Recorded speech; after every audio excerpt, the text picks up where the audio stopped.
देवादिदेव भगवान महादेव शिव और जगत जननी मां जगदम्बा के चरणों में नमन करते हुए मैं यति नरसिंहानंद सरस्वती आज एक ऐसे व्यक्ति के बारे में हिंदुओं से बात करना चाहता हूं जो जन्मा तो मुसलमानों में था, लेकिन जिसे भारत में धर्मनिरपेक्षता की पहचान बताया जाता है, जिसे भारत की शान बताया जाता है, जिसे भारत में भारत रत्न का सम्मान मिला, पद्म विभूषण का सम्मान मिला, पद्म भूषण का सम्मान मिला, भारत का राष्ट्रपति बना।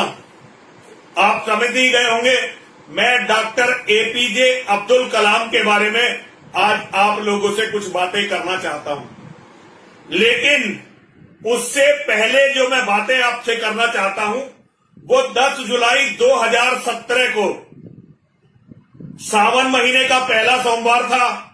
अनंतनाग जिले में 8:15 बजे 8:15 पर गुजरात के बनाम काठा जिले से एक बस आई थी अमरनाथ की यात्रियों की, और उस बस पर आतंकवादियों का हमला हुआ। उस बस के ड्राइवर का नाम था शेख सलीम गफूर। बस पर सामने से आतंकवादियों का हमला हुआ, लेकिन ये शेख सलीम गफूर को कुछ नहीं हुआ। बस के कुछ यात्री मारे गए, कुछ बहुत बुरी तरह घायल हुए।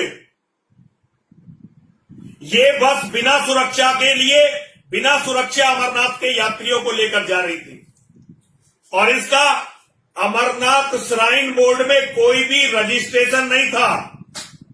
जो लोग अमरनाथ यात्रा के सिस्टम को जानते हैं वो अच्छी तरह से जानते हैं कि बिना किसी षड्यंत्र के कोई भी बस गुजरात से चलकर अमरनाथ पहुंच जाए, ये संभव नहीं है। आतंकवादी हमला हो गया, गुजरात के और महाराष्ट्र के कुछ लोग मारे गए, और सारे मीडिया ने, सारे हिंदू बुद्धिजीवियों ने, यहां तक कि हमारी सरकारों ने उस शेख सलीम गफूर को हीरो बनाकर पेश किया, हीरो बनाकर, और उसे बड़े बड़े इनाम मिले, और बताया गया कि उसने अपनी जान पर खेलकर उन यात्रियों की जान बचाई जो बाकियों की जान बची। किसी ने ये जानने की कोशिश नहीं की कि ये बस बिना श्राइन बोर्ड में रजिस्ट्रेशन के बिना सुरक्षा के लिए कैसे जा रही थी, क्यों जा रही थी, क्या कारण था, और इस पूरे कांड में उस शेख सलीम गफूर की क्या भूमिका थी। भारत में किसी ने भी इस बात को जानने का प्रयास नहीं किया। इसी का नाम है धर्मनिरपेक्षता। यदि ये ड्राइवर किसी जीवित कंट्री में होता, ऐसे देश में होता जहां की सरकारों में हौसला होता और वो अपने नागरिकों के जीवन की कीमत को जानती, तो कम से कम ये जांच तो जरूर होती कि भाई ये कैसे ले जा रहा था बस को बिना परमिशन के। जबकि सब जानते हैं कि कश्मीर में यदि कोई हिंदू बिना फौज और बिना सीआरपीएफ की सुरक्षा के जाएगा तो वो मरकर ही आएगा, बिना मरे आ नहीं सकता। ये तो बच्चा बच्चा जानता। किसी हिंदू ने सवाल नहीं उठाया, मुसलमान तो उठाते क्यों। और उस ड्राइवर को करोड़ों रुपए इनाम में मिले। धन्य है मेरे देश के हिंदू जो अपने कातिलों को सम्मानित करते हैं और उन्हें धर्मनिरपेक्षता की मिसाल बताते हैं। ऐसा ही मामला अब्दुल कलाम के साथ हुआ है इस देश में। मैं जानता हूं जब मैं ये वीडियो बना रहा हूं तो बहुत सारे लोग मुझे गाली देने के लिए तैयार बैठे होंगे, क्योंकि वो अब्दुल कलाम को भगवान से कम नहीं मानते। लेकिन उन मूर्खों को ये नहीं पता, अब्दुल कलाम ने राष्ट्रपति भवन में एक सेल बनवाई थी। तुम जिसे धर्मनिरपेक्षता की मिसाल बताते हो ना, उस अब्दुल कलाम ने राष्ट्रपति भवन में, और ये आप आरटीआई से मालूम कर सकते हैं कि मैं सच बोल रहा हूं या झूठ बोल रहा हूं।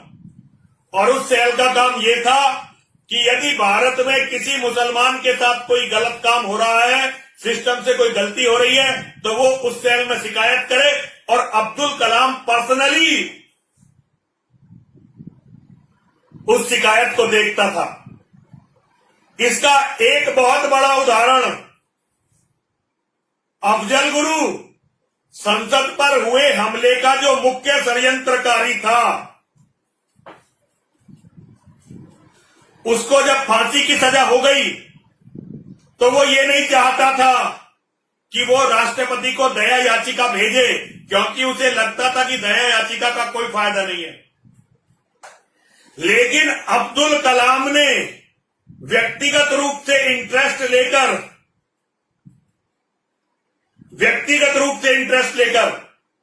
अफजल गुरु की पत्नी, उसकी मां और उसके बेटे को बुलाया अपने पास।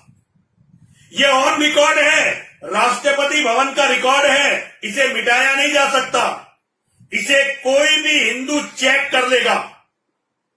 और इसके लिए अब्दुल कलाम ने रास्ता बनाया। एक शिकायत अब्दुल कलाम की उस सेल पर आई जो उसने मुसलमानों के लिए बनाई थी। शिकायत आने के केवल 2 दिन के अंदर अब्दुल कलाम ने अफजल गुरु की पत्नी, उसके बेटे और उसकी मां को मिलने का समय दिया। जो लोग भारत के राजनीति के सिस्टम को जानते हैं, जो भारत के गवर्नर और प्रेसिडेंट, राष्ट्रपति और राज्यपाल के प्रोटोकॉल को जानते हैं, वो ये जानते हैं कि 2 दिन में राष्ट्रपति से मिलना किसी भी तरह से संभव नहीं होता। ये तो आम व्यक्ति के लिए क्या, मंत्रियों के लिए भी संभव नहीं है। लेकिन अब्दुल कलाम के लिए अफजल गुरु के परिवार के लोग अपना ही परिवार थे और सारे के सारे जितने भी प्रोटोकॉल हैं उन्हें तोड़कर केवल 2 दिन के अंदर अब्दुल कलाम उनके परिवार से मिला और उसने परिवार के लोगों से कहा कि आप जाइए। ऑन रिकॉर्ड है ये बात। अब्दुल कलाम से मिलने के बाद अफजल गुरु ने जब अफजल गुरु का परिवार अब्दुल कलाम से मिल गया तो फिर वो जेल में अफजल गुरु से मिलने गए और अफजल गुरु ने दया याचिका डाली। भारत की सबसे घटिया सरकार उस समय थी। कांग्रेस का ये यूपीए 2 शुरू हो गया था। मनमोहन सिंह भारत के प्रधानमंत्री थे, लेकिन उस समय भी गृह मंत्रालय में इतनी सोचने की शक्ति थी, वो ये समझते थे कि ये दया याचिका यदि अब्दुल कलाम के सामने गई तो अब्दुल कलाम इस दया याचिका को स्वीकार कर लेगा और फांसी नहीं होगी। तो 2 साल तक गृह मंत्रालय ने, जब तक अब्दुल कलाम रिटायर नहीं हो गया, वो दया याचिका अब्दुल कलाम के सामने जाने नहीं दी। ये आधिकारिक चीजें बता रहा हूं आपको।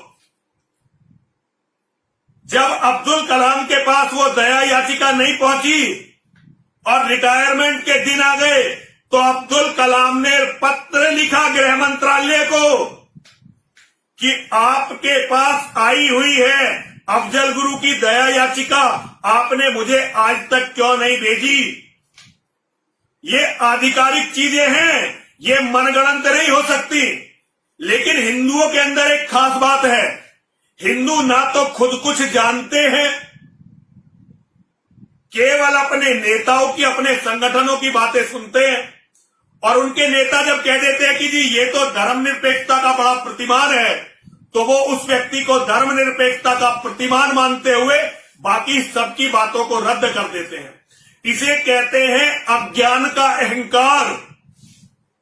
व्यक्ति के अंदर ज्ञान का अहंकार होता है, ये तो बड़ा एक प्रकृति का नियम है। ज्ञान है तो उसका अहंकार होगा। लेकिन हिंदू कौम वो है जिसे अपने अज्ञान का अहंकार है, जो अपने मूर्खतापूर्ण अज्ञान पर अहंकार करती है। कल मैंने अपने फेसबुक पर यह लिखा था कि पाकिस्तान के एटम बम में अब्दुल कलाम का बहुत बड़ा हाथ है। बहुत सारे लोग बिखर गए, कह रहे हैं जी ये तो चीन ने दिया है पाकिस्तान को एटम बम की तकनीक। अरे मूर्खों, तुम्हें पता नहीं है, चीन ने तो आज तक किसी देश को एक प्लग बनाने की भी तकनीक नहीं दी। पाकिस्तान को एटम बम बनाने की तकनीक कैसे देगा? वो तुम्हारी तरह मूर्ख नहीं है। चीन पाकिस्तान में जितना भी काम कर रहा है उसके बदले पाकिस्तानियों को गुलाम बना रहा है। अगर उन्होंने एटम बम दिया होता पाकिस्तानियों को तो अब तक सारा पाकिस्तान वो गुलाम बना चुके होते। वो तुम्हारी तरह भाईचारा नहीं निभाते इन भाईजानों का। वो अपने लोगों को इनका चारा नहीं बनाएंगे, बल्कि वो इन मांसाहारी राक्षसों को निगल जाएंगे। जब अब्दुल कलाम राष्ट्रपति नहीं रहा तो अब्दुल कलाम एक बार अमेरिका गया और अमेरिका में उसकी नंगी करके तलाशी हुई। नंगी करके उसकी तलाशी हुई। भारत में उस समय यूपीए की सरकार थी। मनमोहन सिंह को, सोनिया गांधी को एक मुसलमान का अपमान बहुत बुरा लगा और उन्होंने आधिकारिक रूप से अमेरिका की सरकार को इसकी आपत्ति दर्ज करवाई। इसकी आपत्ति कि भाई ये हमारा पूर्व राष्ट्रपति है, भारत रत्न है, वैज्ञानिक है, आप इसका अपमान नहीं कर सकते। बहुत जल्दी अमेरिका की सरकार ने 124 फाइलें भारत के गृह विदेश मंत्रालय के सामने रखी। उन्होंने कहा तुम्हारे लिए ये व्यक्ति कुछ भी हो, लेकिन हमारी फाइलों में ये आतंकवादी पाकिस्तान का सरपरस्त और पाकिस्तान के एटम बम का फादर है। इस बात को टॉप पर बैठे हुए सभी लोग जानते हैं अच्छी तरह से, लेकिन पूरे देश में आपको ये बात कहते हुए मेरे सिवा कोई नहीं मिलेगा, कोई नहीं मिलने वाला। आज के 10 साल बाद जब मेरी बातों का एनालिसिस होगा, मुझे तो आतंकवादी मार देंगे पक्का, क्योंकि भारत के अंदर हिंदुओं की सबसे कट्टर आवाज यति नरसिंहानंद सरस्वती सारी दुनिया के आतंकवादियों के निशाने पर है। मुझे तो मरना ही है, लेकिन तुम जो लोग मुझे गलत बता रहे हो, कभी मेरे तथ्यों की जांच करके देखना। मेरे तथ्यों की जब जांच करके देखोगे तो सब कुछ फट जाएगा, एकदम किल्ली निकल जाएगी। क्योंकि तुमने जिसको आधार बनाकर ये बताया है कि मुसलमान सबसे अच्छे होते हैं, वो भारत के सबसे बड़े जिहादियों में से एक था, सबसे बड़े जिहादियों में। लेकिन हिंदुस्तान में हम हिंदुओं पर 800 साल की मुसलमानों की गुलामी इस कदर हावी है कि हम मुसलमानों को जबरदस्ती धर्मनिरपेक्ष होने का सर्टिफिकेट देते रहते हैं, उन्हें पैसे देते रहते हैं। कभी भी बहुत सारे लोग कहते हैं कि ये गीता पढ़ता था अब्दुल कलाम, मैं भी मानता हूं गीता पढ़ता था। अरे क्या जाकिर नाइक गीता नहीं पढ़ता? कभी जरा पता करके देखो, दारुल उलूम देवबंद का जो भी विद्वान होगा, जो भी उनका आलिम होगा, जो भी उनका फाजिल होगा, सब गीता और वेद पढ़ते हैं। तभी तो वो जानते हैं कि हमारी कमी क्या है, हमें मूर्ख कैसे बनाया जा सकता है। यदि वो गीता और वेद ना पढ़े तो हमें मूर्ख कैसे बनाएंगे। लेकिन हिंदुओं, ना तुमने इतिहास से सीखा, ना तुमने वर्तमान से सीखा। एक छोटी सी बात बताकर अपनी बात को खत्म करूंगा। 11 सितंबर 2001 9/11 हुआ अमेरिका में। 11 सितंबर 2001। आज अभी पूरे 20 साल नहीं हुए हैं, लेकिन एक एक बच्चा अमेरिका का इस्लाम के जिहाद के बारे में जान गया। और आज बाहर से कोई भी मुसलमान आए, इवन अगर अरब के शेख भी आएंगे, तो वो निश्चित जो उनके सुरक्षा के प्रतिमान है, उनके बिना नहीं आ सकते। एक मुसलमान, चाहे वो कितना ही बड़ा मुसलमान क्यों ना हो, अमेरिका में यदि एक मकान खरीदना चाहता है तो उसे कम से कम 100 तरह की एनओसी लेनी पड़ती है, नो ऑब्जेक्शन सर्टिफिकेट, जो उसे बड़ी मुश्किल से मिलते हैं, क्योंकि वो जीवित कौम है और उनका राष्ट्रपति डोनाल्ड ट्रंप आतंकवाद नहीं बोलता, इस्लामिक आतंकवाद बोलता है। लेकिन भारत में एक भी माई का लाल ऐसा नेता नहीं है जो इस्लामिक आतंकवाद बोलकर दिखा दे। तुम्हारे बहुत सारे नेता हैं जिन्हें तुमने अपने सिर पर चढ़ा रखा है, लेकिन वो सभी ये कहते हैं कि आतंकवाद का कोई धर्म नहीं होता, आतंकवाद का कोई मजहब नहीं होता। अमेरिका केवल 20 साल में जान गया, बल्कि कई साल पहले ट्रंप ने अपना पहला भाषण जब दिया था तो उसने इस्लामिक आतंकवाद शब्द को यूज किया था, इस्लामिक टेररिज्म। वो केवल एक आतंकवादी हमले के बाद जान गए कि इस्लाम का जिहाद क्या है। तुम 1400 साल में नहीं जाने। तुम्हारा कोई भी आदमी 2 गीता के श्लोक बोलकर मूर्ख बना सकता है, क्योंकि तुम ना गीता को जानते हो ना कुरान को जानते हो। मैं भारत के सभी कट्टर हिंदू कहने वाले लोगों से कहना चाहता हूं, तुम कट्टर हिंदू कम हो, पाखंडी ज्यादा हो। और ये अच्छी तरह से समझ लो, मुसलमान जो कुरान, कोई ऐसा दिन अब्दुल कलाम की जिंदगी में नहीं था जिस दिन अब्दुल कलाम ने नमाज ना पढ़ी हो। उसकी जीवनी को चेक कर लेना। हाँ, ये बात है कि वो शाकाहारी था, ये बात जरूर है कि वो शाकाहारी था, लेकिन अगर वो शाकाहारी नहीं होता तो कैसे उसे पद्म विभूषण मिलता, कैसे पद्म भूषण मिलता, कैसे भारत रत्न मिलता, और कैसे वो तुम सबको मूर्ख बनाकर पाकिस्तान का एटम बम बनवा पाता, भारत का राष्ट्रपति बनता। और एक बात और याद रखना, डीआरडीओ के जो वरिष्ठ वैज्ञानिक हो, जरा उनसे पता करना, इसरो के और डीआरडीओ के, जब इसका पूरा सभा पर था इसका रुतबा, कितने भारत के वैज्ञानिकों की निर्मम हत्याएं, जिनके केस नहीं चले, जिन पर देश में चर्चा नहीं हुई, कितनों की हत्याएं हुई हैं, जरा हिंदुओं से पता करना। और उसके बाद मुझे गाली देना। मुझे गाली देना तो स्वाभाविक है, क्योंकि मैंने उस कौम की आवाज उठाई है जो कौम सोई हुई नहीं है, जो कौम मर गई है और मरने के बाद जिसकी लाश भी सड़ रही है, बदबू मार रही है। आज सारे हिंदू उस बदबू मारती हुई लाश के कीड़े हैं, क्योंकि वो केवल अपनों को गाली दे सकते हैं, केवल अपनों से लड़ सकते हैं, और अपनों में भी उसमें जो उनके लिए लड़ते लड़ते मिट रहे हैं। वफादारी, धर्मनिष्ठा और अपने धर्म के प्रति समर्पण, ये इस कौम से खत्म होता जा रहा है। लेकिन फिर भी मेरे बच्चे, मेरे शिष्य जो मुझ पर विश्वास करते हैं, जो मेरी बात मानते हैं, एक दिन देखना हिंदुओं, वो विजय प्राप्त करेंगे और सारी परिस्थितियों को बदल देंगे।